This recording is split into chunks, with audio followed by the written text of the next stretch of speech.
إن الحمد لله نستعينه ونستغفره ونعوذ بالله من شرور أنفسنا ومن سيئات أعمالنا من يهده الله فلا مضل له ومن يضلله فلا هادي له وأشهد أن لا إله إلا الله وحده لا شريك له وأشهد أن محمدا عبده ورسوله اللهم صل على محمد وعلى آل محمد كما صليت على إبراهيم وعلى آل إبراهيم إنك حميد مجيد اللهم بارك على محمد وعلى آل محمد كما باركت على إبراهيم وعلى آل إبراهيم إنك حميد مجيد.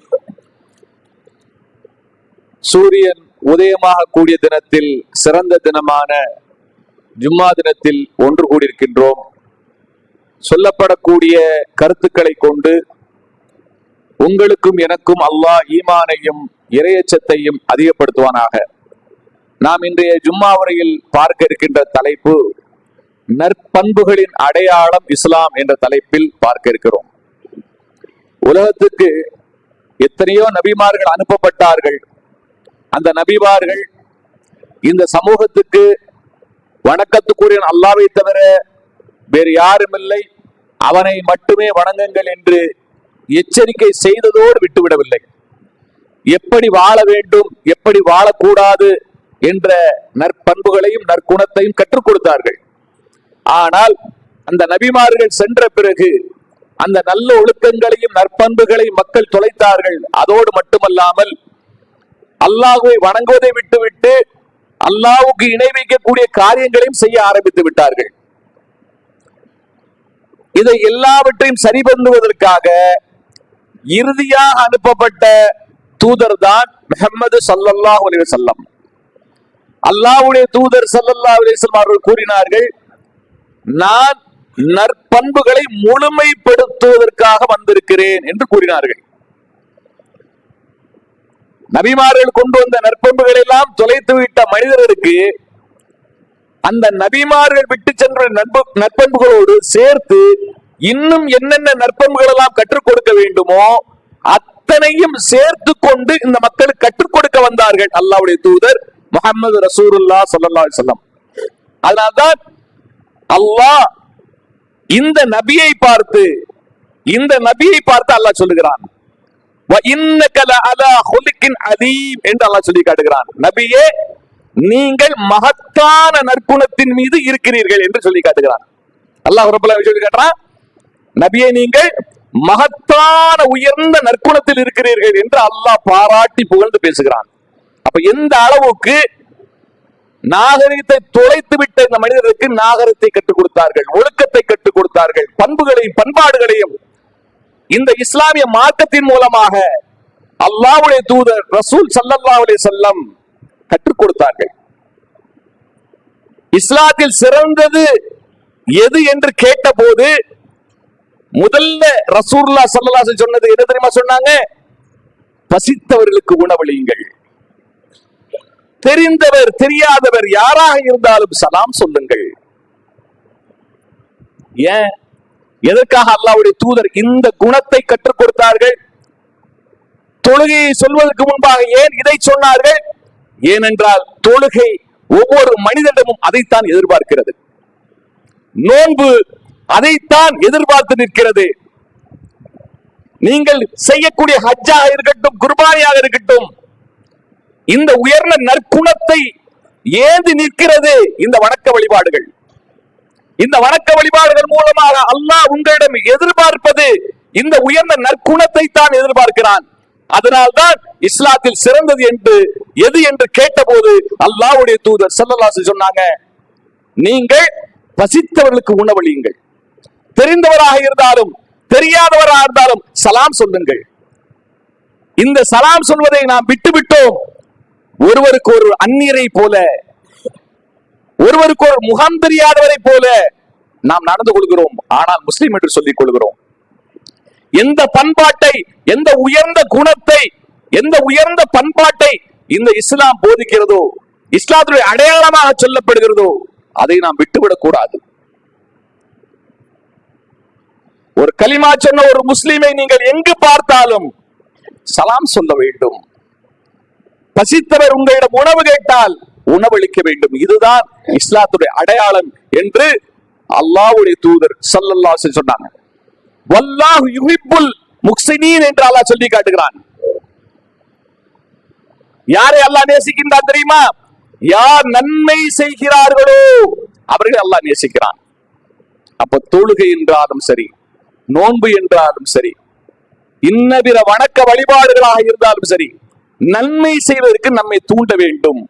ஒரு தொழுகை தொழுதவன் பாவத்தில் ஈடுபடுகிறான் என்றால் அவன் உண்மையான தொழுகை தொழவில்லை.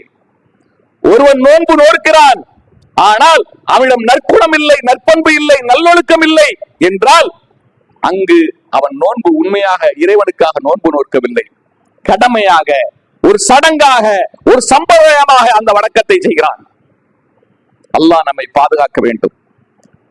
ஒரு பாவத்தை ஒரு முஸ்லிம் செய்துவிட்டால், ஒரு பாவத்தை அறியாமல் தெரியாமல் செய்துவிட்டால் அவன் உடனடியாக அல்லாஹ்வின் பக்கம் ஓடுவான், பாவம் மன்னிப்பு கேட்டு மீளுவான். இதுதான் அவனுடைய நல்ல பண்பாக இருக்கும். அல்லாஹ் சொல்லி காட்டுகிறான், வல்லதீன இதா ஃபஅலு ஃபாஹிஷத்தன் அவ் லலமு அன்ஃபுஸஹும் தக்கருல்லாஹ ஃபஸ்தக்ஃபிரு லிதுனூபிஹிம். அல்லாஹ் சொல்லி காட்டுகிறான், மானக்கேடான ஏதேனும் ஒரு செயலை அவர்கள் செய்து விட்டாலும் அல்லது ஏதேனும் ஒரு பாவத்தினால் தமக்குத்தாமே தீங்கிழைத்துக் கொண்டாலும் உடனே அவர்கள் மனப்பூர்வமாக அல்லாஹ்வை நினைத்து பாவங்களுக்காக மன்னிப்பு தேடுவார்கள். பாவத்தில் அலட்சியமாக இருக்க மாட்டாங்க. பாவம் செய்துவிட்டு அலட்சியமாக இருக்க மாட்டாங்க. அந்த அலட்சிய போக்கு அவர்களை பாவத்தின் பக்கமாக இழுத்து செல்லும், மேலும் மேலும் பாவம் செய்ய தூண்டும். ஆனால் அல்லாஹ்வை வணங்கக்கூடிய நல்லடியார்கள், அல்லாஹ்வை நினைவு கூறக்கூடிய அடியார்கள் பாவம் செய்வார்கள், தவறு செய்வார்கள். ஆனால் அந்த தவறுக்காக வருந்துவார்கள், அல்லாஹ்விடம் பாவ மன்னிப்பு கேட்டு மீளுவார்கள், அந்த பாவத்தில் நிலைத்திருக்க மாட்டார்கள். அல்லாஹ் சொல்லி காட்டுகிறான், வமை யுஃபிரு துனுப இல்லல்லாஹ். பாவங்களை அல்லாஹ்வை தவிர வேறு யாரு மன்னிக்க முடியும்? அல்லாஹ் கேட்கிறான். யாருக்கு தெரியாம ரகசியமாக செய்யக்கூடிய பாவங்கள், உள்ளத்தில் மறைத்து வைக்கக்கூடிய பாவங்கள், வெளிப்படுத்தக்கூடிய பாவங்கள் அனைத்தையும் அல்லாஹ் சொல்லுகிறான். பாவங்களை அல்லாஹ்வை தவிர யார் மன்னிக்க முடியும்? அதனால் அல்லாஹ்வின் பக்கம் திரும்பிடுவாங்க, அல்லாஹ்வின் பக்கம் ஓடி வந்துருவாங்க. அல்லாஹ்வுடைய தூதர் முஹம்மது ஸல்லல்லாஹு அலைஹி வஸல்லம் அவர்கள் கூறுகிறார்கள், நீ எங்கே இருந்தாலும் அல்லாஹ்வை பயந்து கொள். ஒரு மனிதன் அல்லாஹ்வுக்கு பயந்தால் நல்ல ஒழுக்கத்தின் பக்கம் செல்வான், நல்ல பண்புகளை வாழ்க்கையில் கடைபிடிப்பான். அல்லாஹ்வுடைய அச்சம் எவனுடைய உள்ளத்தில் இல்லையோ அவன் பாவத்தின் பக்கமாக ஓடுவான். அந்த பாவம் ஷைத்தானுடைய தோழமையில் உள்ளது, அது மேலும் பாவத்தின் பக்கமாக இழுத்து செல்லும். அப்ப நபி ஸல்லல்லாஹு அலைஹி வஸல்லம் சொல்றாங்க, நீ எங்கு இருந்தாலும் அல்லாஹ்வை அஞ்சிக்கொள். நீ ஒரு தீமையை செய்து விட்டால் அதை அழித்து விடக்கூடிய நன்மையை செய்து விடு. ஒரு பாவத்தை செய்தோமா, அதற்காக வருத்தப்பட்டு, அதற்காக கவலைப்பட்டு பாவம் மன்னிப்பு தேடுவது, தான தர்மங்கள் செய்வது, இப்படி தன்னை மாற்றிக்கொள்ள வேண்டும். அல்லாஹ்வுடைய தூதர் ஸல்லல்லாஹு அலைஹி வஸல்லம் சொல்றாங்க, நீ ஒரு பாவம் செய்து விட்டால், ஒரு தீமை செய்து விட்டால் அதை அழித்து விடக்கூடிய நன்மையை செய்துவிடு. மக்களிடம் நற்குணத்துடன் பழகிக்கொள், மக்களுடன் நற்குணத்துடன் பழகிக்கொள் என்று அல்லாஹ்வுடைய தூதர் ஸல்லல்லாஹு அலைஹி வஸல்லம் சொல்றாங்க. அப்போ இந்த நற்குணம் தான் அல்லாஹ்விடத்தில் மிக ஏற்றமானதாக இருக்கிறது, அல்லாஹ் விரும்பக்கூடிய பண்பாக இருக்கிறது. நமக்கு அல்லாஹ் ரப்பல் ஆலமீன் இந்த உலகத்துல 2 வாய்ப்பை தந்திருக்கிறான். நாம் திருந்துவதற்காக, நல்ல மனிதர்களாக வாழ்வதற்காக 2 வாய்ப்புகளை தந்திருக்கிறான். அல்லாஹ்வுடைய தூதர் ஸல்லல்லாஹு அலைஹி வஸல்லம் சொல்றாங்க, அல்லாஹ்வை விட அதிகமாக திருந்துவதற்கு வாய்ப்பளிக்கக்கூடிய யாரும் இல்லை. மனிதர்கள் திருந்துவதற்காக அல்லாஹ்வை தவிர வேறு யாரும் வாய்ப்பு தரக்கூடியவர் இல்லை என்று சொல்லிவிட்டு அல்லாஹ்வுடைய தூதர் ஸல்லல்லாஹு அலைஹி வஸல்லம் சொல்றாங்க, அதனால்தான் அல்லாஹ் வேதங்களை இறக்கினான், தூதர்களை அனுப்பினான். எதற்காக? மனிதர்கள் திருந்துவதற்காக, பாவங்களில் இருந்து மீள்வதற்காக, நல்ல ஒழுக்கமான பண்புகளை தன்னுடைய வாழ்க்கையில் கடைபிடிப்பதற்காக. தூதர்கள் அனுப்பப்பட்டது அதுக்காகத்தான், வேதங்கள் கொடுக்கப்பட்டது அதற்காகத்தான். அப்போ நல்ல ஒழுக்கமும் நல்ல பண்புகளும் நமக்கு வரவில்லை என்றால் இந்த தூதரை நாம் மதிக்கவில்லை, இந்த வேதத்தை நாம் கண்ணியப்படுத்தவில்லை, நாம் மீண்டும் மீண்டும் பாவத்தின் பக்கமாக சென்று கொண்டிருக்கிறோம் என்ற அர்த்தம். அல்லாஹ் நம்மை அதிலிருந்து பாதுகாக்க வேண்டும். உலகத்தில் உள்ள எல்லா மனிதர்களோடு தான் நாமும் வாழ்கிறோம். நம்மை எதற்காக அல்லாஹ் முஸ்லீம் என்று தேர்ந்தெடுத்தான்? நம்மை எதற்கு அல்லாஹ் மூமின்கள் என்று அழைக்கிறான்? நம்மை எதற்கு அல்லாஹ் முத்தகின் என்று அழைக்கிறான்? நாம் அல்லாஹ்வை வணங்க வேண்டும். அல்லாஹ் விரும்பக்கூடிய நல்ல பண்புகளை நம்முடைய வாழ்க்கையில் கடைபிடிக்கக்கூடியவராக இருக்க வேண்டும். அதற்காக அல்லாஹ் இப்படி அழைக்கிறான். அந்த பண்புகள் இல்லை, எனக்கு வணக்கம் மட்டும்தான் இருக்கும் என்றால் இந்த வணக்கம் எல்லாம் நாளை மறுமையில் மூஞ்சில் தூக்கி எறியப்படும். ஏனென்றால் நாளை மறுமையில் நற்குணங்களும் நற்பண்புகளும் எடை போடப்படும். அதை நாம் மறந்துவிடக் கூடாது. நாம் எப்போதும் நல்லோர்களோடு இருக்க பழகிக் கொள்ள வேண்டும். நபி ஸல்லல்லாஹு அலைஹி வஸல்லம் சொல்றாங்க, கெட்ட நண்பனுடன் அமர்ந்து இருப்பதை விட தனிமை உங்களுக்கு மேலானது. பாருங்க, ஒரு 4 சின்ன பசங்க, கஞ்சாடிக்கிற பசங்க ட்ரெயின்ல சர்வ சாதாரணமாக ஒரு வட மாநிலத்து ஒரு இளைஞரை சர்வ சாதாரணமாக விட்டுறாங்க, அதை வீடியோ எடுக்கிறாங்க, போடுறாங்க.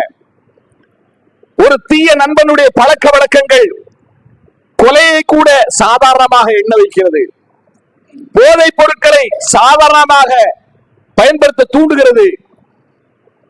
அப்போ நபி ஸல்லல்லாஹு அலைஹி வஸல்லம் சொல்றாங்க, கெட்ட நண்பனோடு நீ அமர்ந்திருப்பதை விட நீ தனிமையை இருப்பது மிகவும் நல்லது என்று சொல்றாங்க. அதே போல நபி ஸல்லல்லாஹு அலைஹி வஸல்லம் சொல்றாங்க, நல்ல நண்பனுடன் அமர்வது தனிமையை விட மேலானது. சுப்ஹானல்லாஹ். நல்ல நண்பனுடன் நீ இருப்பது தனிமையை விட மேலானது. நீ நல்லோரோட இருக்கிறது அவ்வளவு சிறந்தது என்று அல்லாஹ்வுடைய தூதர் ஸல்லல்லாஹு அலைஹி வஸல்லம் சொல்றாங்க. அப்ப நல்ல நண்பர்களை நாம் தேர்ந்தெடுக்க வேண்டும். நல்ல பண்புகளை கொண்ட நண்பர்களை தேர்ந்தெடுக்க வேண்டும். அவர்களோடு நாம் பழக வேண்டும். அவர்களோடு அமர்வதை விரும்ப வேண்டும். அல்லாஹ்வுக்காக அவர்களை நேசிக்க வேண்டும். அப்படிப்பட்ட உயர்ந்த குணமுடைய பண்புகள் கொண்டவர்களாக நம்மை நாம் மாற்றிக்கொள்ள வேண்டும். அப்ப இஸ்லாம் கற்றுக் கொடுக்கக்கூடிய பழக்க வழக்கங்கள், பண்புகள், பண்பாடுகள் அது மர்மைக்கு தேவையான சேமிப்பாக மாறுகிறது. நீங்கள் செய்யக்கூடிய சாதாரணமான அமல்களாக இருந்தாலும் சரி, ஒரு நண்பனை அல்லாஹ் விரும்பக்கூடிய வகையில் சிரிக்க வைக்கிறீங்க, அல்லாஹ் ரப்புல் ஆலமீன் அந்த சிரிக்க வைத்த நண்பனுக்கு அல்லாஹ் சொர்க்கத்துல இடத்தை தர்றான். அல்லாஹ் அந்த நண்பனை பார்த்து மகிழ்ச்சி அடைகிறான். அப்போ கவலை இருக்கக்கூடிய தன் சகோதரனை நீங்கள் சிரிக்க வைக்கிறீர்கள், சந்தோஷப்படுத்துகிறீர்கள் என்றால் அதையும் அல்லாஹ் விரும்புகிறான். அதுவும் நல்ல பண்பாக இருக்கிறது, நல்ல பண்பாடாக இருக்கிறது என்பதை நாம் ஏற்றுக்கொள்ள வேண்டும். அபூபக்கர் ரலியல்லாஹு அன்ஹு ஒரு தடவை தன்னுடைய மகள் ஆயிஷா ரலியல்லாஹு அன்ஹா கேட்கிறாங்க, சொல்றாங்க, அல்லாஹ்வின் மீது சத்தியமாக இந்த பூமியில் உமரை விட எனக்கு விருப்பமானவர் யாரும் இல்லை என்று சொல்றாங்க. அல்லாஹ் அக்பர். ஏன்னு கேட்டா நல்ல தெரிந்து கொள்ளுங்க, அடிக்கடி உமர் ரலியல்லாஹு அவங்களுக்கும் அபூபக்கர் ரலியல்லாஹு அவங்களுக்கும் சின்ன சின்ன மனஸ்தாபம் வரும், சின்ன சின்ன தகராறு வரும், கோபப்படுவாங்க. அப்படிப்பட்ட நிலையில இருந்தாங்க. எப்ப வரைக்கும் பாத்தீங்கன்னா அது எல்லா நிலையிலும் இருந்தது. அப்ப பாருங்க, உமர் அதை சொல்றாங்க, நபி அபூபக்கர் அதை சொல்றாங்க, என்ன சொல்றாங்க, அல்லாஹ்வின் சத்தியமாக இந்த பூமியில் உமரை விட எனக்கு விருப்பமானவர் யாரும் இல்லை என்று கூறிவிட்டு போயிட்டு திரும்ப வர்றாங்க. நான் எப்படி சொன்னேன் அப்படின்னு தன்னுடைய மகள்கிட்ட கேட்கிறாங்க. சொன்னதை திருப்பி சொல்றாங்க. ஆயிஷா ரலியல்லாஹு அன்ஹா கேட்டு சொல்றாங்க, உமர் என்னிடம் மிகவும் கண்ணியம் வாய்ந்தவர் அப்படி சொல்றாங்க. உமர் என்னிடம் மிகவும் கண்ணியம் வாய்ந்தவர் என்று சொல்றாங்க. இப்படித்தான் நாம் ஒருவரை ஒருவர் நேசிக்க வேண்டும், ஒருவரை ஒருவர் கண்ணியமாக எண்ண வேண்டும். அப்படிப்பட்ட பண்புகளைத்தான் இஸ்லாம் போதிக்கிறது, அதைத்தான் அல்லாஹ்வும் விரும்புகிறான். அல்லாஹ் சொல்லி காட்டுகிறான், வல்லதீன ஆமனு வ அமிலு ஸாலிஹாத்தி வ நுதிஹிலன்னஹும் ஃபிஸ் ஸாலிஹீன். எவர்கள் நம்பிக்கை கொண்டு நல்ல அமல்களை செய்கிறார்களோ அவர்களை நல்லோர்களோடு நாம் சேர்த்து வைப்போம் என்று அல்லாஹ் சொல்லி காட்டுகிறான். எப்போது நாம் அல்லாஹ்வின் மீது நம்பிக்கை கொண்டு மறுமையில ஒவ்வொன்றுக்கும் நான் கூலிய பெறுவேன் அல்லாஹ்விடத்துல நாம் செய்யக்கூடிய ஒரு சின்ன காரியமா இருந்தாலும் சரி, அதான் சொன்னாங்க, உன்னுடைய மனைவியின் வாயில் ஒரு கவளம் உணவை ஊட்டி விட்டாலும் அதுவும் தர்மம் தான் அப்படின்னாங்க. பாதியில் கிடக்கக்கூடிய கல்லையோ முள்ளையோ நீ அகற்றி விட்டு சென்றாலும் அதுவும் தர்மம் தான் என்று சொன்னாங்க. அப்போ நன்மையை தரக்கூடிய, நன்மையை பெற்று தரக்கூடிய நல்ல அமல்களை நாம் செய்யக்கூடியவர்களாக இருந்தோமானால் அல்லாஹ் நல்லோர்களோடு நம்மை சேர்த்து வைப்பான், உயர்ந்த நற்பண்பு கொண்டவரோடு நம்மை சேர்த்து வைப்பான். அப்படிப்பட்ட பண்புகளையும் பண்பாடுகளையும் நம்முடைய வாழ்க்கையில் கடைபிடிக்க வேண்டும். அதே போல அல்லாஹ் சொல்லி காட்டுகிறான், நல்லோர்கள் என்றால் யார், நற்பண்புடையவர்கள் யார் என்று அடையாளப்படுத்தும் போது அல்லாஹ் சொல்லி காட்டுகிறான், வஇபாதுர் ரஹ்மானில்லதீன யம்ஷூன அலல் அர்லி ஹௌனா வஇதா ஹாதமஹுல் ஜாஹிலூன காலு சலாமா. இன்னும் அளவற்ற அல்லாஹ்வுடைய அடியார்கள் யார் என்றால் அவர்கள் தான் பூமியில் பணிவோடு நடப்பார்கள். மூடர்கள் முட்டாள்கள் அவரோடு பேசி வாதாட வந்தால் சாந்தி உண்டாகட்டும் என்று கூறிவிட்டு அங்கிருந்து சென்று விடுவார்கள். வீண்விரயம் செய்யக்கூடிய, வீணான காரியங்கள் ஈடுபடக்கூடிய மக்களை கண்டால் அவர்கள் ஒதுங்கி சென்றுவாங்க. தேவையில்லாத வீண் பேச்சுகள், வெட்டி பேச்சுகள், விவாதங்கள் அவங்க ஈடுபட மாட்டாங்க. இது நல்லோர்களுடைய பண்பு, நல்லவர்களுடைய அடையாளம் என்று அல்லாஹ் அடையாளப்படுத்தலாம். உண்மையான இறை விசுவாசிகள், அல்லாஹ்வுடைய அடியார்கள் பூமியில் பணிவோடு நடப்பார்கள். அகம்பாவம் கொள்ள மாட்டாங்க, ஆணவம் கொள்ள மாட்டாங்க, பெருமை அடிக்க மாட்டாங்க, பணிவோடு இருப்பாங்க. தேவையில்லாத விவாதங்கள்ல, வெட்டி பேச்சுகள்ல ஈடுபட மாட்டாங்க. வல்லதீன யபிதூன லிரப்பிஹிம் சுஜ்ஜதன் வ கியாமா. அல்லாஹ் சொல்லி காட்டுகிறான், இன்னும் அவர்கள் எப்படிப்பட்டவர்கள் சொன்னா, தன்னுடைய இறைவனுக்கு சஜிதா செய்தவர்களாகவும் நின்றவர்களாகவும் இரவை கழிப்பார்கள். தஹஜ்ஜுத் தொழுகையை கடைபிடிக்கக்கூடியவர்களாக இருப்பாங்க. இரவு நேரங்கள்ல நின்று வணங்குவாங்க, சஜிதா செய்வாங்க, அல்லாஹ்வை நினைவு கூறிக்கொண்டே இருப்பாங்க. அல்லாஹ் பட்டியல் போடுறான், அந்த நற்பண்புடைய பட்டியலை போடுறான், குர்ஆன்ல சொல்லி காட்டுறான். நரகத்தை விட்டு அவர்கள் பாதுகாப்பு தேடுவார்கள். செலவு செய்தால் நடுநிலையோடு செலவு செய்வார்கள். வீண்விரயம் செய்ய மாட்டாங்க, வீண்விரயம் செய்ய மாட்டாங்க, கஞ்சத்தனம் பண்ண மாட்டாங்க, நடுநிலையோடு செலவு செய்வார்கள். இறைவனை தவிர வேறு யாரிடமும் பிரார்த்தனை செய்ய மாட்டார்கள். அவுலியாக்கள்கிட்ட கையேந்துறது, மற்றவங்கள்ட்ட கையேந்துறது, இந்த வேலையே இருக்காது. அல்லாஹ்விடம் மட்டும்தான் பிரார்த்தனை செய்வார்கள். எந்த ஒரு உயிரையும் உரிமையின்றி கொலை செய்ய மாட்டார்கள். அல்லாஹ்வுடைய தூதர் ஸல்லல்லாஹு அலைஹி வஸல்லம் சொன்னாங்க, ஒரு எறும்பு ஒரு நபியை கடித்து விட்டது என்று அந்த எறும்பை அந்த இறை தூதர் அந்த நபி கொன்று விட்டார். அல்லாஹ் அதை கண்டிக்கிறான் அந்த நபியிடம், ஏன் நீங்க கொண்டீங்க, அந்த எறும்பை ஏன் கொண்டீங்க என்று அல்லாஹ் கேட்கிறான். அப்ப எந்த ஒரு உயிரையும் காரணமின்றி கொலை செய்யக்கூடாது. அது ஒரு எறும்பாக இருந்தாலும் சரி. எறும்பு புற்று பக்கத்துல ஒரு தடவை நபி தோழர்கள் பயணத்துல வர்றாங்க, ஒரு இடத்துல தங்குறாங்க, அங்க எறும்பு புற்று இருக்குன்னு தெரியாமலே விறகுகளை போட்டு எரிக்க ஆரம்பிச்சிடறாங்க. எறும்புகள் எல்லாம் கலைஞ்சு ஓடுது. அல்லாஹ்வுடைய தூதர் சத்தம் போடுறாங்க, ஏன் இந்த மாதிரி செய்றீங்க, உடனடியாக அந்த இடத்தை மாத்துங்க, அந்த உயிரினத்துக்கு ஏன் தொந்தரவு கொடுக்குறீங்க அப்படின்ட்டு உடனே இடத்தை மாத்த சொன்னாங்க. அப்ப எந்த ஒரு உயிராக இருந்தாலும் சரி, தகுந்த காரணமின்றி அவர்கள் கொலை செய்ய மாட்டார்கள் என்று அல்லாஹ் சொல்லி காட்டுகிறான். விபச்சாரம் செய்ய மாட்டார்கள். அல்லாஹ் பாதுகாக்க வேண்டும். அல்லாஹ் நாடிவரை தவிர நிறைய பேர் பாருங்க, பல இடங்கள்ல முஸ்லிம் சகோதரர்கள் தவறான வழிகள்ல தங்களுடைய பழக்க வழக்கங்களை ஆக்கிக் கொள்வதை பார்க்கிறோம். டான்ஸ் கிளப்புல, மற்ற இடங்கள்ல. அல்லாஹ் பாதுகாக்க வேண்டும். அல்லாஹ் யாருக்கு ஈமானை இறைச்சி தந்தாங்க அவங்களை தவிர நிறைய பேர் தவறான பாதையில போய் கொண்டிருக்கிறாங்க. அல்லாஹ் அவர்களை நேர்வழிப்படுத்த வேண்டும். அப்ப நல்லோர்கள் யார் என்றால், அவர்கள் விபச்சாரம் செய்ய மாட்டார்கள், பொய் சாட்சி சொல்ல மாட்டார்கள், வீணானவற்றை கடக்கும் போது கண்ணியமாக நடந்து கொள்வார்கள். குர்ஆனின் வசனங்கள் அவர்களுக்கு நினைவூட்டப்பட்டால், குர்ஆன் ஓதி காட்டப்பட்டால், வல்லதீன இதா துகிரு பி ஆயாத்தி ரப்பிஹிம் லம் யஹிர்ரு அலைஹா சும்மௌ வ உம்யானா. அல்லாஹ் சொல்லி காட்டுகிறான், அவர்களுக்கு குர்ஆன் ஓதி காட்டப்பட்டால், தன்னுடைய இறைவனின் வசனங்களை கொண்டு அவர்களை நினைவூட்டப்பட்டால் செவிடர்களைப் போல குருடர்களைப் போல அவற்றின் மீது விழமாட்டார்கள். குர்ஆனை ஆழமாக சிந்திப்பார்கள், குர்ஆனை ஆழமாக சிந்தித்து செயல்படுவார்கள். இதுதான் நல்ல பண்புடைய அடையாளம். அப்போ குர்ஆனை சும்மா சாதாரணமாக ஓதுவது ஒரு பக்கம் இருந்தாலும் அதனுடைய அர்த்தங்களை புரிந்து அதன்படி செயல்படுவது மிக மிக உன்னதமானது, அது மிக மிக முக்கியமானது என்பதை நாம் புரிந்து கொள்ள வேண்டும். அப்ப நற்பண்பு, நல்லொழுக்கம் இதெல்லாம் எப்போ வரும் சொன்னா, குர்ஆனை அதனுடைய விளக்கங்களோடு படிக்கும் போது, அதை நம்முடைய வாழ்க்கையில் கடைபிடிக்கும் போது, அல்லாஹ்வுடைய அச்சத்தோடு செயல்படும் போது நமக்கு இந்த நல்ல பண்புகளும் நற்குணங்களும் நம்மிடம் வந்து விடுகிறது. அது மட்டுமல்ல, அவர்கள் எப்படிப்பட்டவர்களாக இருப்பார்கள் சொன்னா, முத்தக்கின்களுக்கு இமாமாக இருக்க வேண்டும் என்று ஆசைப்படுவாங்க. நல்லவர்கள் எப்படிப்பட்டவர்களாக இருப்பாங்க? இறையச்சமுடையவர்களுக்கு ஒரு முன்மாதிரியாக இருக்க வேண்டும் என்று ஆசைப்படுவாங்க. அல்லாஹ் அப்படித்தான் அடையாளப்படுத்துகிறான்.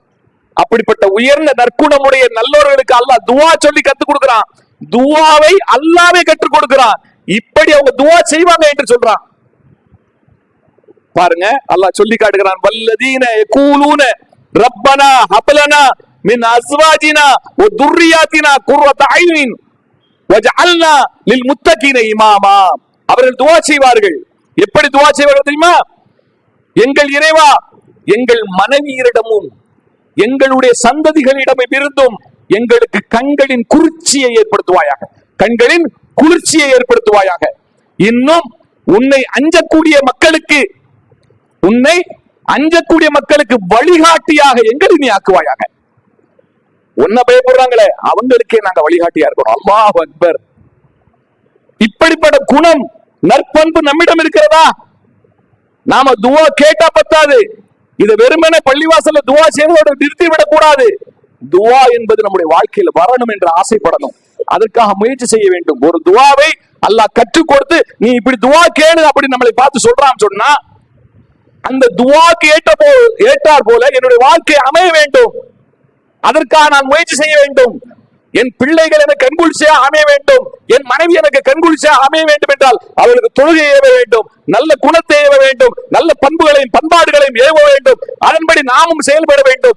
நம்முடைய மனைவிக்கு, நம்முடைய பிள்ளைகளுக்கு நாம் முன்மாதிரியாக இருக்க வேண்டும். நம்முடைய குடும்பம் மற்றவர்களுக்கு முன்மாதிரியாக இருக்க வேண்டும். அப்படிப்பட்ட நற்குணங்களையும் நற்பண்புகளையும் இப்படி துஆவின் மூலமாக கேட்க சொல்கிறான் அல்லாஹ். அவள் கேட்பார்கள் என்று சொல்லி காட்டுகிறான். அப்போ பண்புகளும் நற்பண்புகளும் நற்குணங்களும் நம்முடைய தொழுகையில் மட்டுமல்ல, அதை நாம் செயல்படுத்தும் போது, அல்லாஹ்விடம் வேண்டி பிரார்த்தனை செய்து அதை நம்முடைய வாழ்க்கையில் கடைபிடிக்கும் போது அல்லாஹ் ரப்பல் ஆலமீன் அதற்கேற்றார் போல நம்முடைய வாழ்க்கையை அமைத்து வைத்து விடுகிறான். நாளை மறுமையில் ஒரு அடியானுக்கு உயர்ந்த அந்தஸ்துகளை கொடுத்து கொண்டே இருப்பான் அல்லாஹ் ரப்பல் ஆலமீன். அந்த அடியான் அல்லாஹ்விடம் கேட்பான், யா அல்லாஹ், எப்படி இது எனக்கு கிடைத்தது? இவ்வளவு அந்தஸ்து கிடைக்கிறதுக்கு உண்டான வாய்ப்பு எனக்கு இருக்காத, எப்படி இது கிடைச்சது? அல்லாஹ்விடம் ஆச்சரியமா கேட்பான். அப்போ அல்லாஹ் சொல்லுவான், என்ன சொல்லுவான் தெரியுமா? உன் பிள்ளைகள் உனக்காக செய்த துஆவின் மூலமாக உனக்கு இது கிடைச்சிருக்கு அப்படின்னு. நம்முடைய பிள்ளைகள் நமக்காக துஆ செய்யக்கூடிய பிள்ளைகளாக நாம் உருவாக்கப்பட வேண்டும். நம்முடைய குழந்தைகள் நமக்காக துஆ செய்ய வேண்டும். நாளை மறுமையில் இறைவா, எங்களுக்கு தந்தைக்கு சொர்க்கத்தை கொடு, எங்களுடைய தாயாருக்கு சொர்க்கத்தை கொடு, அவருடைய பாவங்களை மன்னித்து விடு, அவர்களுக்கு உயர்ந்த அந்தஸ்துகளை கொடு என்று நம்முடைய பிள்ளைகள் நமக்காக துஆ செய்யக்கூடிய பிள்ளைகளாக,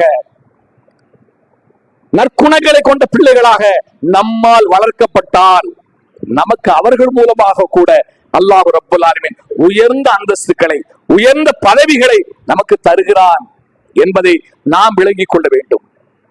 அதே போல எந்த ஒரு விஷயத்திலும் நிதானம் காட்ட வேண்டும் என்று அல்லாஹ்வுடைய தூதர் ஸல்லல்லாஹு அலைஹி வஸல்லம் சொல்றாங்க. அவசரப்படுவது ஷைத்தானுடைய குணம். நிதானம் காட்டுவது அல்லாஹ் விரும்பக்கூடிய செயல். அது நபி ஸல்லல்லாஹு அலைஹி சொல்றாங்க, நிதானம் காட்டு எந்த விஷயத்திலும் எளிமையாக நடந்து கொள், கடுமையாக நடந்து கொள்ளாதிருப்பது என்று, அருவருப்பாக பேசுவது உன்னை நான் எச்சரிக்கிறேன் என்று அல்லாஹ்வுடைய தூதர் ஸல்லல்லாஹு அலைஹி வஸல்லம் சொல்றாங்க.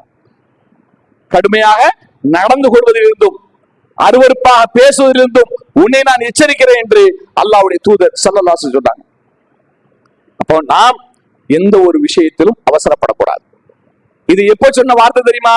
நபி ஸல்லல்லாஹு அலைஹி வஸல்லம் அவர்களை சந்திக்க ஒரு யூதர் வருகிறார். அந்த யூதர் சொல்லுகிறார், அஸ்ஸலாமு அலைக்கும் அப்படின்னு, உமக்கு மரணம் உண்டாகட்டும் என்று சொல்லுகிறார். நபியை பார்த்து உமக்கும் உண்டாகட்டும் நபி சொல்லிட்டாங்க, ஓ அலைக்கன்னு சொல்லிட்டாங்க. ஆனால் உள்ள இருந்த ஆயிஷா ரலியல்லாஹு அன்ஹா கொஞ்சம் கடுமையான வார்த்தையை பயன்படுத்தி அந்த யூதரை திட்டுறாங்க. நீங்கள்லாம் குரங்குகளாகவும் பன்றிகளாகவும் மாட்டப்பட்ட ஒரு கூட்டத்தை சார்ந்தவர் தானே, உங்களுடைய பிறவி கோணம் எப்படி மாறும் அப்படின்னு கேட்டாங்க. அப்பதான் நபி ஸல்லல்லாஹு ஆயிஷா ரலியல்லாஹு அன்ஹா பார்த்து சொல்றாங்க, நிதானமாக நிதானமாக நிதானம் காட்டு, எளிமையாக நடந்து கொள், கடுமையாக நடந்து கொள்வதிலிருந்தும் அருவருப்பாக பேசுவதிலிருந்தும் நான் உன்னை எச்சரிக்கிறேன் என்று நபி ஸல்லல்லாஹு சொல்றாங்க. அப்ப எந்த ஒரு விஷயத்திலும் பிறர் நம்மை புண்படுத்தும்படியாக பேசிவிட்டாலும் கூட அந்த இடத்தில் நாம் கடுமையாக நடந்து கொள்ளக்கூடாது என்பதை அல்லாஹ்வுடைய தூதர் ஸல்லல்லாஹு அலைஹி வஸல்லம் இந்த உயர்ந்த நற்குணத்தை நமக்கு கற்றுத் தருகிறார்கள். நபி ஸல்லல்லாஹு அலைஹி வஸல்லம் மக்களுக்கு போதிக்கும் போது எப்படி போதிக்கிறாங்க தெரியுமா? நற்குணத்தை போதிக்கும் போது எவ்வளவு அழகான முறையில் கற்றுக் கொடுக்கிறாங்க தெரியுமா? நல்லது என்பது நற்குணமாகும், தீமை என்பது உன் உள்ளத்தை உறுத்தக்கூடிய செயலாகும். அந்த செயலை யாரும் பார்த்து விடுவார்களோ என்று நீ அஞ்சினால் அதிலிருந்து நீ விலகிவிட வேண்டும். யாரோ நான் செய்யற செயலை பார்த்துருவாங்களோ நீ அஞ்சிரியா, அந்த செயலை விட்டுவிடு, அது தீமையான செயல் என்று அல்லாஹ்வுடைய தூதர் ஸல்லல்லாஹு அலைஹி வஸல்லம் அவங்க சொல்றாங்க.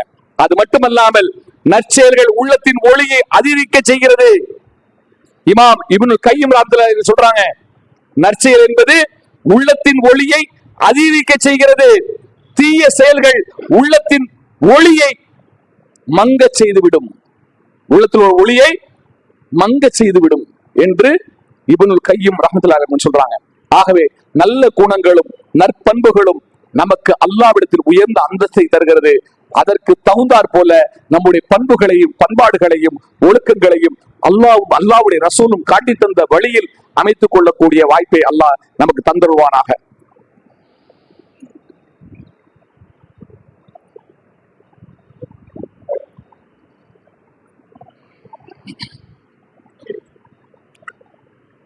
அல்ஹம்துலில்லாஹ் அல்ஹம்துலில்லாஹி ரப்பில் ஆலமீன். அல்லாஹும்ம ஸல்லி அலா முஹம்மதின் வ அலா ஆலி முஹம்மத். நற்பண்புகளின் அடையாளம் இஸ்லாம் என்ற தலைப்பில் நாம் பார்த்து வருகிறோம். எந்த ஒரு செயலை செய்தாலும், எந்த ஒரு நற்செயலை செய்தாலும் அதை தொடர்ந்து செய்வது அல்லாஹ்வுக்கு மிக விருப்பமானது என்று கூறினார்கள். நீங்கள் ஒரு நாளைக்கு குறைஞ்சபட்சமான சின்ன சின்ன தர்மங்கள் செய்றீங்கன்னா அதை தொடர்ந்து செய்யக்கூடிய பழக்கமாக இருக்கணும். தொழுகையில ஐவேளை தொழுகை சரியாக கடைபிடிக்கக்கூடியவர்களாக இருக்கீங்கன்னா அதை கரெக்டா கடைபிடிக்கணும். சுன்னத்தான நபிலான வணக்கங்கள் கொஞ்சம் கொஞ்சம் விடுபட்டாலும் அதை சரியாக கடைபிடிக்கக்கூடிய, தொழுகை சரியாக பேணக்கூடியவர்களாக நாம் இருக்க வேண்டும். இப்படி என்னென்ன நற்செயல்களை செய்கிறீர்களோ அந்த நற்செயல்களை குறைவாக இருந்தாலும் அதை தொடர்ந்து செய்வதாக இருந்தால் அது அல்லாஹ் விரும்பக்கூடிய செயலாக இருக்கிறது என்று அல்லாஹ்வுடைய தூதர் ஸல்லல்லாஹு அலைஹி வஸல்லம் சொல்றாங்க. அது மட்டும் இல்லாம நபி ஸல்லல்லாஹு அலைஹி வஸல்லம் கேட்கிறாங்க, மக்கள்கிட்ட பார்க்கறாங்க, மனிதர்களில் மிகச் சிறந்தவர்கள் யார் தெரியுமா என்று கேட்கிறாங்க. அப்ப அல்லாஹ்வுடைய தூதரே நீங்களே கற்றுத்தாருங்க அப்படின்னு நபி ஸல்லல்லாஹு அலைஹி வஸல்லம் சொல்றாங்க. யாருடைய ஆயுள் காலத்தை அல்லாஹ் நீளமாக வைத்து அவர்களுடைய செயல்களை அழகாக்கி விட்டானோ அவர்கள்தான் மனிதர்களில் மிகச் சிறந்தவர்கள். நாம மரணம் 70 வயசு வரைக்கும் வாழ்ந்தாலும் சரி, 80 வயசு வரைக்கும் வாழ்ந்தாலும் சரி, நம்முடைய குணம் நற்குணம் மாறக்கூடாது, நற்பண்புகள் மாறக்கூடாது. அப்படிப்பட்டவராக நாம் வாழ்வோமானால் நாம் தான் மனிதர்களில் மிகச் சிறந்தவர்கள் என்று அல்லாஹ்வுடைய தூதர் ஸல்லல்லாஹு அலைஹி வஸல்லம் சொல்றாங்க. அந்த பண்புகளை நாம் கடைபிடிக்க வேண்டும் என்றால் என்னென்ன தீய பண்புகள், என்ன ஒழுக்கக்கேடான செயல்கள் செய்திருந்தாலும் சரி, அவை அனைத்தையும் பாவ மன்னிப்பு கேட்டு மீண்டு நம்மை திருத்திக் கொள்ள வேண்டும். ஏனென்றால் அல்லாஹ் ரப்பல் ஆலமீன் அப்படித்தான் நல்லோர்களை அடையாளப்படுத்துகிறான். அல்லாஹ் சொல்லி காட்டுகிறான், வமன் தாப வ அமில சாலிஹன் ஃபஇன்னஹு யதூபு அலல்லாஹி மதாபா. அல்லாஹ் சொல்லி காட்டுகிறான், இன்னும் எவர் பாவ மன்னிப்பு கோரி நற்செயல் செய்கிறார்களோ நிச்சயமா அவர் அல்லாஹ்வின் பக்கம் முற்றிலுமாக திரும்பி விட்டார். எவர் பாவ மன்னிப்பு கேட்டு நல்ல செயலை செய்து வாழ்றாரோ அவர் அல்லாஹ்வின் பக்கம் வந்து விட்டார் என்று அல்லாஹ் சொல்லி காட்டுகிறான். அல்லாஹ்வின் பக்கம் வந்தவராக அடையாளப்படுத்துகிறான். அப்படிப்பட்ட நற்குணம் நம்மிடம் வர வேண்டும். 3 பேர் அல்லாஹ் மன்னிக்கிறான். 3 பேர் அல்லாஹ் மன்னிக்கிறான். யார் யாரா தெரியுமா? என்னுடைய உம்மத்தில் அல்லாஹ் 3 பேர்களுடைய தவறுகளை மன்னிக்கின்றான். ஒன்று மறதியின் காரணமாக தவறு செய்து விட்டவர்களை அல்லாஹ் மன்னிக்கிறான். அதே போல தவறு செய்யறாங்க, தவறுகளை தவறுதலாகவே செய்து விட்டாங்க, அப்படிப்பட்டவர்களை மன்னிக்கிறான். பிறரால் நிர்பந்திக்கப்பட்டு ஒரு பாவத்தை செய்து விட்டால் அவரையும் அல்லாஹ் மன்னித்து விடுகிறான். அப்ப இப்படிப்பட்ட 3 நபர்களை மட்டுமே அல்லாஹ் மன்னிக்கின்றான். அல்லாஹ்வுடைய தூதர் ஸல்லல்லாஹு அலைஹி வஸல்லம் சொல்றாங்க, நீங்கள் பணத்தால் மக்களை கவர முடியாது, உங்களுடைய நல்ல குணத்தால் மட்டுமே மனிதர்களுடைய உள்ளங்களை கவர முடியும் என்று அல்லாஹ்வுடைய தூதர் ஸல்லல்லாஹு அலைஹி வஸல்லம் சொல்றாங்க. ஆகவே நம்முடைய குணத்தை அழகாக்க வேண்டும், நம்முடைய செயல்களை நாம் அழகாக்க வேண்டும், அதனை நம்முடைய வாழ்க்கையில் கடைபிடிக்கக்கூடியவர்களாக நாம் இருக்க வேண்டும். இந்த நற்குணமும் நற்பண்பும் எப்போது வரும் என்றால், ஒன்று அல்லாஹ்வை அச்சத்தோடு வணங்கும் போது, உண்மையான இறைச்சம் நம்முடைய உள்ளத்தில் வரும்போது அதன் மூலமாகத்தான் நற்குணம் வரும், இல்லை என்றால் வரவே வராது. இரண்டாவது குர்ஆனை அதனுடைய பொருள் உணர்ந்து படிக்க வேண்டும். ஒவ்வொரு செயலுக்கும் அல்லாஹ்விடத்தில் எனக்கு நற்கூலி உண்டு என்று எதிர்பார்த்து நீங்கள் செய்ய வேண்டும். எந்த நன்மையான காரியத்தை செய்தாலும் சரி, எந்த ஒரு நற்செயலை செய்தாலும் சரி, மனைவியோடு உடலுறவு கொண்டு கூட உங்களுக்கு நன்மை உண்டு என்று அல்லாஹ்வுடைய தூதர் ஸல்லல்லாஹு அலைஹி வஸல்லம் சொன்னாங்க. எதனால சொன்னாங்க? நீங்க நியத்து வைக்கிறீங்க, எங்களுக்கு சாலிகான பிள்ளையை கொடு, நல்ல குழந்தையை கொடு, ரப்பி ஹப்லி மினஸ் சாலிஹீன் என்று இப்ராஹிம் கேட்டாங்க. அப்ப கேட்டுக்கிட்டு நீங்க உறவு கொள்றீங்க, நன்மையை நாடுறீங்க, அல்லாஹ் கூலியை கொடுக்கிறான். அப்போ நீங்க செய்யக்கூடிய எந்த ஒரு நற்செயலாக இருந்தாலும் சரி, அது சாதாரணமாக இருந்தாலும் சரி, பெரிய செயலாக இருந்தாலும் சரி, இதற்கு நிச்சயமாக அல்லாஹ்விடத்தில் வெகுவான கூலி இருக்கு, நான் அதை எதிர்பார்க்கிறேன், அதை ஆதரவு வைக்கிறேன் என்ற எதிர்பார்ப்போடு நீங்கள் செய்யக்கூடிய ஒவ்வொரு நற்செயலுக்கும் அல்லாஹ் பிரதிபலனை வழங்குகிறான். இந்த எதிர்பார்ப்பு நம்மகிட்ட இருக்கும். இந்த 3 குணங்களும், இந்த 3 விஷயங்கள் நம்மகிட்ட வரணும். நற்பண்புகள், நற்குணங்கள் நம்மிடம் வர வேண்டும் என்றால், ஒன்னு இறையச்சம், இரண்டாவது குர்ஆனை பொருள் உணர்ந்து படிப்பது, அதன்படி செயல்படுவது, மூன்றாவது நான் செய்யக்கூடிய ஒவ்வொரு நற்செயலுக்கும் அல்லாஹ்விடத்தில் எனக்கு வெகுவான கூலி இருக்கு, அதை நான் ஆதரவு வச்சுதான் நான் செய்யறேன் அப்படின்ற ஒரே எண்ணம், இந்த நியத்து உங்களிடம் இருந்தால் உங்களுக்கு அது நிறைவேறும்.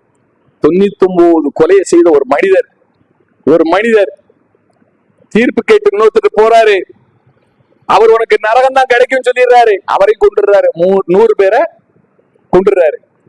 ஒரு ஆலிம்கிட்ட போறாரு, தீர்ப்பு கேட்கிறாரு, அல்லாஹ் என்னை மன்னிப்பானா, நான் திருந்தி வாழ ஆசைப்படுகிறேன் என்று கேட்கிறாரு, அல்லாஹ் உன்னை மன்னிப்பான் என்று சொல்லுகிறார். இனி இந்த ஊர்ல வாழாத, கெட்டவனாக வாழ்ந்த இந்த பூமியில நீ இருக்காத, நல்லோர்கள் வாழக்கூடிய பூமியின் பக்கமாக நீ சென்று விடு, அங்கு நீ நல்லோர் சேர்ந்து வாழு, உனக்கு அல்லாஹ் சொர்க்கத்தை தருவான், பாவத்தை மன்னிப்பான் என்று சொன்ன உடனே கையில் இருக்கக்கூடிய ஆயுதத்தை தூக்கி போட்டு அவர் நேர வேற ஊர், நல்லோர்கள் வாழக்கூடிய ஊரை நோக்கி போறார். கெட்டவர்கள் வாழ்ந்த பூமியில இருந்து கால்வாசி கூட அவர் நகரவில்லை, மௌத் வந்துருது. 2 மலக்குமார்கள் வர்றாங்க, ஒருவர் சொர்க்கத்துக்கு கொண்டு செல்ல ஆசைப்படுகிறார், இன்னொரு நரகத்துக்கு கொண்டு போக உண்டான நிலையில் இருக்கிறாங்க. இவர்களுக்கு தீர்ப்பு செய்வதற்காக இன்னொரு வானவர் வருகிறார். இவர் எந்த பூமியிலிருந்து எந்த அளவுக்கு வந்திருக்கிறாரு, கெட்டவங்க வாழ்ந்த பூமியில இருந்து எவ்வளவு தூரம் கடந்து வந்திருக்காரு, நல்லவர்கள் பூமிக்கு இன்னும் எவ்வளவு தூரம் போகணும் அப்படின்னு சொல்லி அளந்து பாருங்க அப்படின்னு சொல்றாரு. பூமி அளக்கப்பட போகுது. அல்லாஹ் ரப்புல் ஆலமீன் உள்ளத்தில் உள்ள எண்ணத்தை பார்க்கிறான், உள்ளத்தில் உள்ள நியத்தை பார்க்கிறான். வேறு எதை அல்லாஹ் பார்க்கல, திருந்தி விட்டார் என்ற எண்ணம் அவருடைய உள்ளத்துல வந்துருச்சு. பாவம் மன்னிப்பு கேட்க வேண்டும் என்ற எண்ணம் அவரிடம் வந்து விட்டது. நல்லோரோடு வாழ வேண்டும் என்று உண்மையான நியத்து அவரிடம் வந்து விட்டது. அவர் அந்த ஊரிலிருந்து கொஞ்சம் தூரம் தான் இருக்கார், கெட்டவர்கள் வாழ்ந்த பூமியிலிருந்து கொஞ்சம் தூரம் தான் வந்திருக்காரு. நல்லோர்கள் வாழக்கூடிய பூமிக்கு இன்னும் 3/4 போகணும். அல்லாஹ் அப்படியே பூமியை மாத்திடுறான். அளந்து பார்க்கும் போது அந்த பூமியே மாத்தி விடுகிறான். சுப்ஹானல்லாஹி வ பிஹம்திஹி. நல்லோர்கள் வாழக்கூடிய பூமிக்கு நெருக்கமாக வந்து விட்டது போலவும் தீயோர்கள் பூமியிலிருந்து முக்கால்வாசி கடந்து விட்டது போலவும் அல்லாஹ் அவர்களுக்கு காட்டுகிறான். சொர்க்கத்துக்கு அழைத்து செல்லப்படுகிறார்.